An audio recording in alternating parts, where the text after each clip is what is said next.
My YouTube channel. ರಾತ್ರಿ ಸುಮಾರು 9 ಗಂಟೆ. ಕಗ್ಗತ್ತಲ ಜೋರು ಮಳೆಯಲ್ಲಿ ಒಂದು ಬಂಗ್ಲೆ ಇರುತ್ತೆ. ಒಳಗಡೆ ಒಬ್ಬ ವ್ಯಕ್ತಿ ವಿಶಾಲ್ ಅಜ್ಞಾತ ವ್ಯಕ್ತಿಯ ಜೊತೆ ವಾದ ಮಾಡ್ತಾ ಇರ್ತಾನೆ.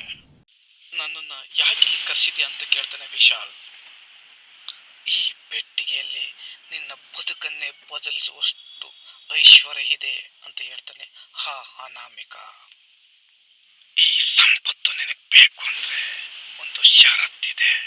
ಆ ಷರತ್ತನ್ನ ಪಾಲಿಸಿದ್ರೆ ನಿನಗೆ ಈ ಸಂಪತ್ತು ಸಿಗುತ್ತೆ.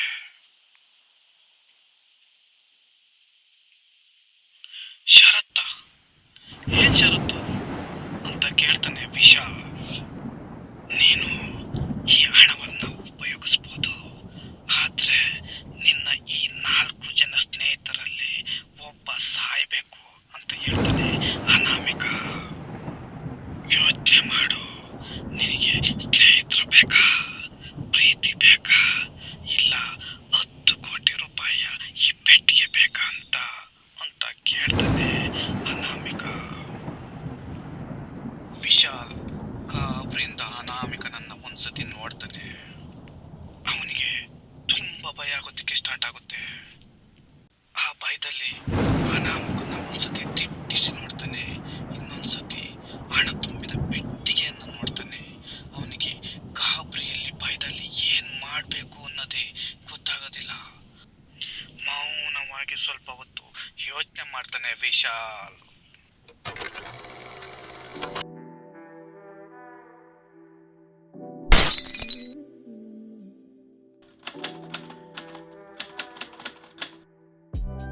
ಒಂದು ಹಳ್ಳಿಯಲ್ಲಿ ವಿಶಾಲ್, ಕೃತಿ, ಅರವಿಂದ್, ಮನೋಜ್ ಮತ್ತು ಜ್ಯೋತಿಯ ಪಂಚ ಪ್ರಾಣ ಸ್ನೇಹಿತರಿರ್ತಾರೆ.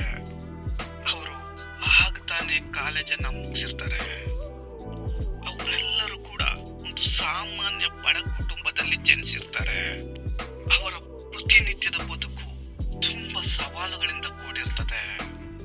ಹೀಗೆ ಜೀವನ ಸಾಕ್ಬೇಕಾದ್ರೆ ಒಂದು ದಿನ ವಿನೋದನಿಗೆ ಒಂದು ಬಂಗಾರದ ಗಣಿಗಾರಿಕೆಯ ಕಂಪನಿಯಲ್ಲಿ ಕೆಲಸ ಸಿಗುತ್ತೆ. ಹೀಗೆ ವಿನೋದ ಖುಷಿಯಾಗಿ ಪ್ರತಿನಿತ್ಯ ಕೆಲಸವನ್ನ ಮಾಡ್ತಾ ಇರ್ತಾನೆ. ಹೀಗೆ ಕೆಲಸ ಮಾಡ್ಬೇಕಾದ್ರೆ ಅವನಿಗೆ ನಿಗೂಢವಾದಂತಹ ಒಂದು ಅತ್ಯಮೂಲ್ಯವಾದಂತಹ ಒಂದು ನಕ್ಷೆ ಸಿಗುತ್ತೆ. ಆ ನಕ್ಷೆಯನ್ನ ತಿರುಗಿಸಿ ಮುರುಗಿಸಿ ನೋಡ್ತಾನೆ.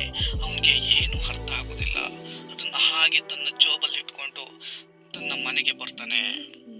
ಮನೆಗೆ ಬಂದು ಮಾರನೇ ದಿನ ತನ್ನ ಸ್ನೇಹಿತರನ್ನ ಕರೆಸಿ ಈ ನಕ್ಷೆಯ ಬಗ್ಗೆ ಅವ್ರಿಗೆ ತಿಳಿಸ್ತಾನೆ. ಈ ನಕ್ಷೆ ತುಂಬಾ ಪುರಾತನವಾದದ್ದಾಗಿರುತ್ತದೆ. ಈ ನಕ್ಷೆಯಲ್ಲಿ ನಿಧಿಯ ರಹಸ್ಯವೊಂದು ಅಡಗಿರುತ್ತೆ. ಈ ನಕ್ಷೆಯಲ್ಲಿರುವಂತಹ ನಿಧಿಯ ರಹಸ್ಯ ಈ ಸ್ನೇಹಿತರಿಗೆ ಗೊತ್ತಾಗುತ್ತೆ. ಈ ವಿಷಯ ತಿಳಿದ ವಿನೋದನಿಗೆ ತುಂಬಾ ಸಂತೋಷ ಆಗುತ್ತೆ. ಅವನ ಸಂತೋಷಕ್ಕೆ ಪಾರವೇ ಇರೋದಿಲ್ಲ.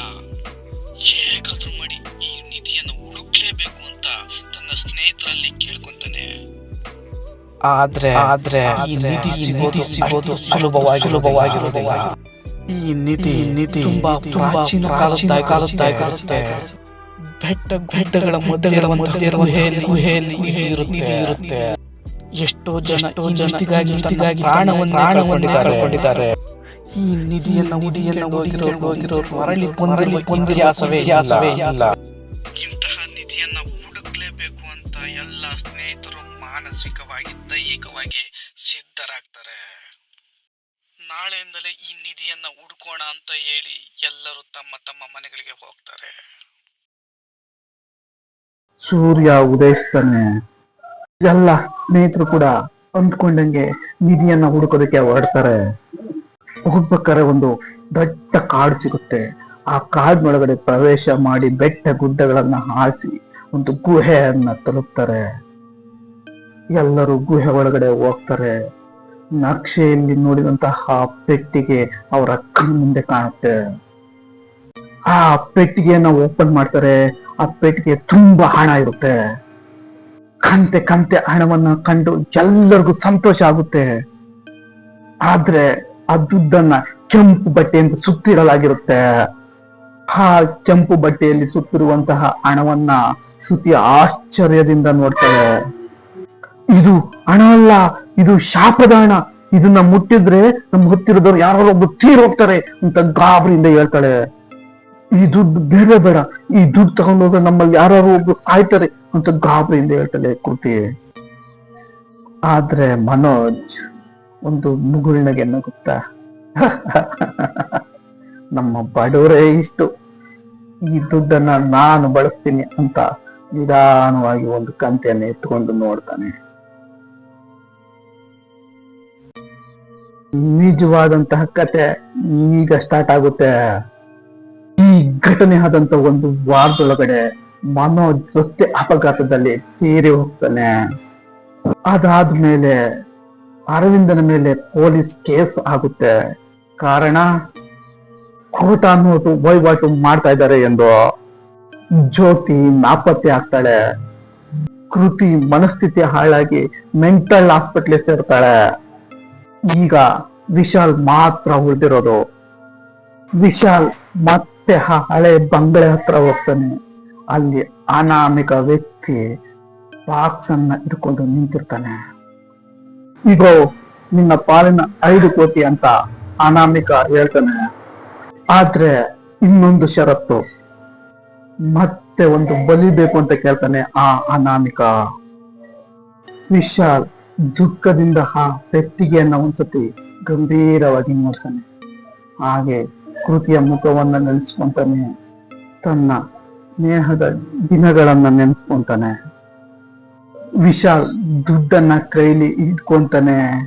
ಆ ಕಡೆಯಿಂದ ಪೊಲೀಸರು ಬಾಗಿಲನ್ನ ಬಡಿತಾರೆ. ಆ ಪೊಲೀಸರನ್ನ ನೋಡಿ ವಿಶಾಲ್ ಅಲ್ಲೇ ಕುಸಿದು ಬಿದ್ದು ಬಿಡ್ತಾನೆ. ಯಾಕಂದ್ರೆ ಅವರ ಪಕ್ಕದಲ್ಲಿ ಜ್ಯೋತಿ ಕೂಡ ಇರ್ತಾಳೆ. ಪೊಲೀಸರು ವಿಶಾಲ್ನನ್ನ ಅರೆಸ್ಟ್ ಮಾಡ್ತಾರೆ. ವಿಶಾಲ್ನನ್ನ ಕೋರ್ಟ್ಗೆ ಸಬ್ಮಿಟ್ ಮಾಡ್ತಾರೆ. ಅಲ್ಲಿ ಜ್ಯೋತಿ ಸಾಕ್ಷಿಗಳನ್ನು ಹೇಳ್ತಾರೆ. ನಮ್ಮ ಈ ಸ್ನೇಹಿತರು ಸಾಯೋದಕ್ಕೆ ಈ ವಿಶಾಲೇ ಕಾರಣ ಅಂತ ಹೇಳ್ತಾಳೆ.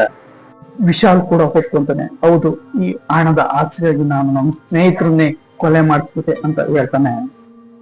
ಕೋರ್ಟ್ ವಿಶಾಲನಿಗೆ ಶಿಕ್ಷೆ ವಿಧಿಸುತ್ತೆ. ಜ್ಯೋತಿ ತನ್ನ ಊರಿಗೆ ಮರಳ್ತಾಳೆ. ಕೃತಿ ನಿಧಾನವಾಗಿ ಚೇತರಿಸ್ಕೊಂತಾಳೆ. ಆದರೆ ಅವತ್ತು ನಡೆದಿದ್ದೇನು, ಈ ಅನಾಮಿಕ ಯಾರು ಎಂಬ ಪ್ರಶ್ನೆಗಳಿಗೆ ಉತ್ತರಗಳನ್ನ ಈಗ ನಾನು ಹೇಳ್ತೀನಿ. ಈ ಅನಾಮಿಕ ಮತ್ತು ವಿಶಾಲ್ ಇಬ್ರು ಪಾರ್ಟ್ನರ್ಸ್. ಇಬ್ರು ಕೋಟಾ ನೋಟು ವ್ಯವಹಾರಗಳನ್ನ ಮಾಡ್ತಾ ಇರ್ತಾರೆ. ಅವತ್ತು ಈ ಕೋಟಾ ನೋಟುಗಳ ವಿಷಯ ಈ ಸ್ನೇಹಿತರುಗಳಿಗೆ ಗೊತ್ತಾಗುತ್ತೆ. ಈ ವಿಷಯ ಎಲ್ಲಿ ಪೊಲೀಸ್ಗೆ ತಿಳಿಸ್ಬಿಡ್ತಾರೋ ನಮ್ಮ ಸ್ನೇಹಿತರು ಅಂತ ಅವ್ರನ್ನ ಕೊಲೆ ಮಾಡ್ಸಲಾಗುತ್ತೆ. ಈ ವಿಷಯ ತಿಳಿದಿರುವಂತಹ ಜ್ಯೋತಿಯನ್ನ ಕಿಡ್ನಾಪ್ ಮಾಡಿರ್ತಾರೆ. ಈ ಕೃತಿಗೆ ಮಾನಸಿಕ ಚಿತ್ರಹಿಂಸೆ ಕೊಟ್ಟು ಮಾನಸಿಕವಾಗಿ ಅಸ್ವಸ್ಥಳನ್ನಾಗಿ ಮಾಡಿರ್ತಾರೆ. ಇಷ್ಟೆಲ್ಲ ಘಟನೆಗಳು ಕಳ್ಳ ದುಡ್ಡಿಗಾಗಿ ನಡೆದಿರುತ್ತೆ.